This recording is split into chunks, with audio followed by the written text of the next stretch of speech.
Hey up!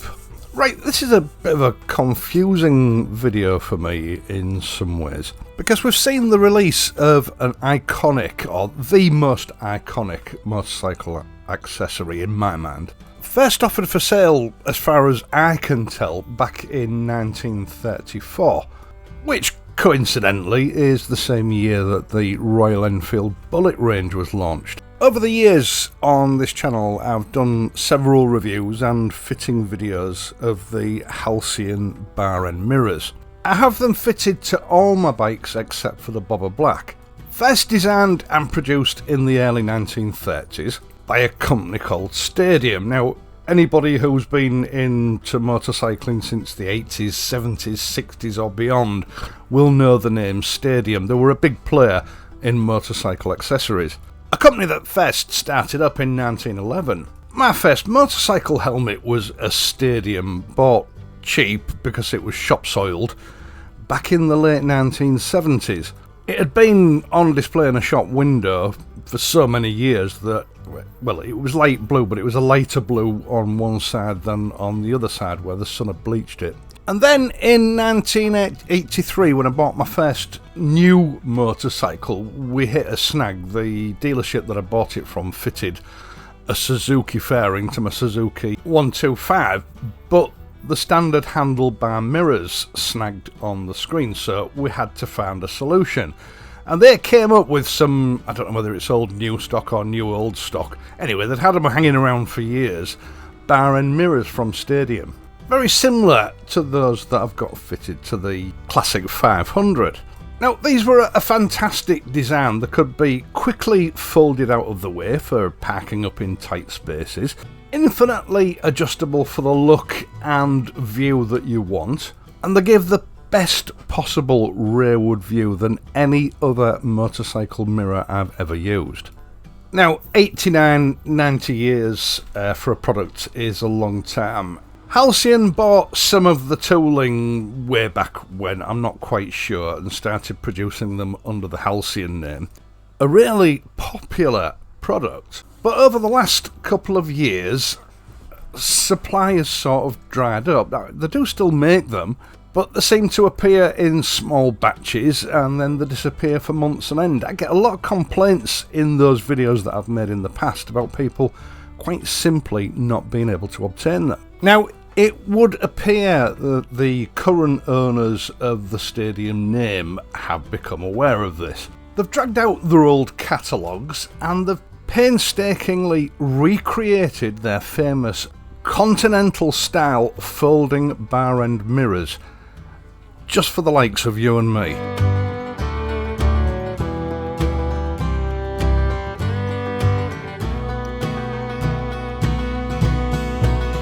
They've even gone to the trouble of carefully designing the packaging for that genuine 1960s look and feel. I think that's brilliant. Now, I'm not sure whether we should call these a reintroduction or a reissue. I think reissue is probably a better phrase. These are a faithful reimagining of the original product using modern materials. I think the originals were made of brass that was chrome plated.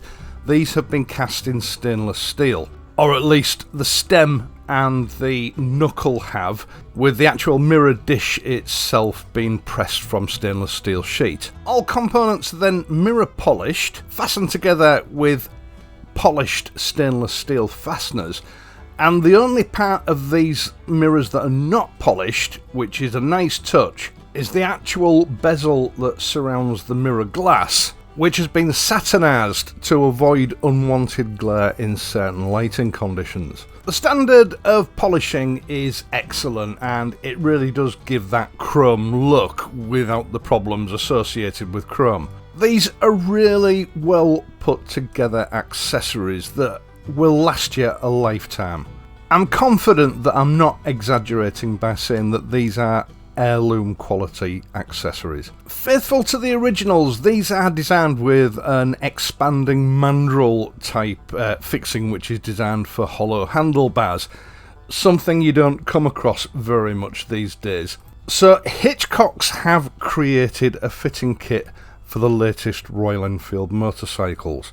a CNC machined adapter that screws directly into the threaded insert on the end of the handlebars, and these will be available for the classic 350 REborn, the Meteor, the 650 Super Meteor, and of course the 650 Interceptor. But if you do happen to have an older classic motorcycle with hollow handlebars, Hitchcock's also stocked the original expanding mandrel version for use with those sort of configurations. Fitting these is simplicity itself. First of all, you need to remove the bar end weight that comes as standard with whichever model you happen to have. It does take quite a bit of force to break the seal on these when you first try to unfasten them, because Royal Enfield have used some Loctite, and it does initially take some force. Once you've got that off, these simply replace that bar end. Now, the angle that dictates ease of use is going to vary between riders. Obviously, you know, your height is going to dictate the angle that you set these mirrors at. I normally have them canted forward slightly to get the correct angle so that I can then adjust the actual mirror dish itself for the perfect rearward view. But that angle isn't set in stone, it depends purely on the individual.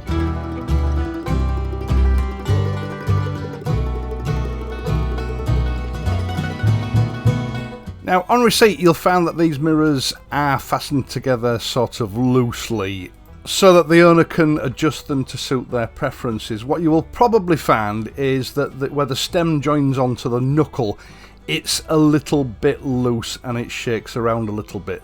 This is easily remedied by just tightening up the knuckle screw. If you fasten it too tight, well, actually too tight isn't the word for it, because you can fasten it up fully so that the mirror will not adjust, it won't move from the position that you set it at. But if you want the facility to be able to fold these mirrors in, you need to find sort of that perfect point where you don't have too much unwanted movement, but you do have enough slack for the spring mounting system to be able to sort of ratchet it over and fold the mirror in to get it out of the way for tight parking situations. This is an incredibly useful feature. There's no way I would be able to fit all the bikes that I have into my garage if these mirrors were permanently set in the riding position. If I wasn't able to fold them in, I wouldn't be able to comfortably get all my bikes into the garage. It's a really useful feature. Now, to actually adjust the mirror dish itself, there is a single domed nut at the front, which I think in the end I decided was a 10mm. This relaxes the ball joint so that you can swivel the mirror around and set it at the right angle. Now, even when it's tightened up, if you put enough force on this, you can adjust the mirrors, but I would advise against that, because there is a possibility that you might distort the mirror dish, which obviously isn't something you want to do. Just like the Halcyons, this is designed to set them in place for normal use, so that basically once you've set them, they will never move unless, you know, they're knocked or banged or forced out of position. It is pretty much a set it and forget it installation. In all the years that I've been using this very same design, I've never had to go back and adjust my mirrors again once. What I normally do is I get these sort of set up approximately on my drive, and then I stick the necessary tools, which is just an Allen key and a 10mm spanner. I take them out on the road and then I stop periodically to adjust it until I get them perfect.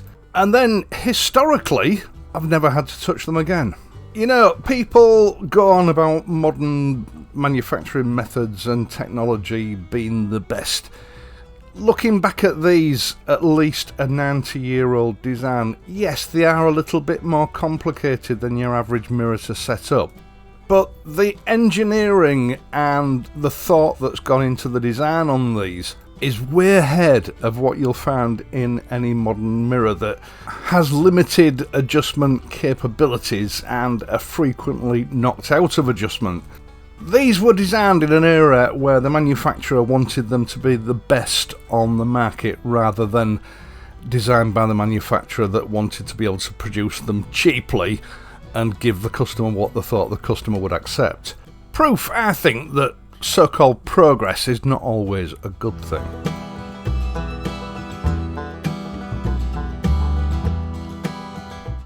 Obviously, if you want to go ahead and fit these mirrors, you're going to want to get rid of your old mirrors. And when you remove your old mirrors, this leaves behind a rather ugly threaded socket that spoils the look of your handlebars. Now, I think I showed you the old mirror delete version from Hitchcock's a few years ago now on the Classic 500.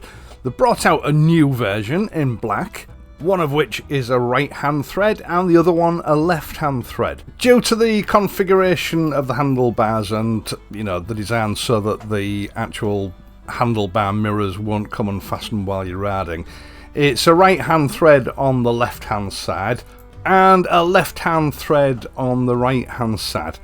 Not essential, I know. I mean, various people have told me that they've found plastic furniture plugs and things like that that will do the job. But Hitchcocks have taken the trouble to make these so that they're a perfect fit and so that the finish matches that of your handlebar furniture.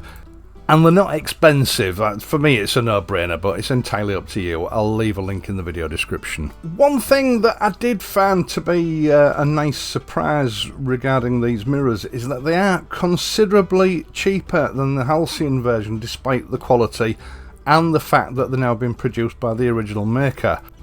And although there are some very, very subtle differences between the two, especially, the size of the fasteners, quality-wise, I can't see any difference between the two versions. As I've said, I'll leave the necessary links to these products on Hitchcock's website. Please just ensure you get the right version for, your particular model of motorcycle.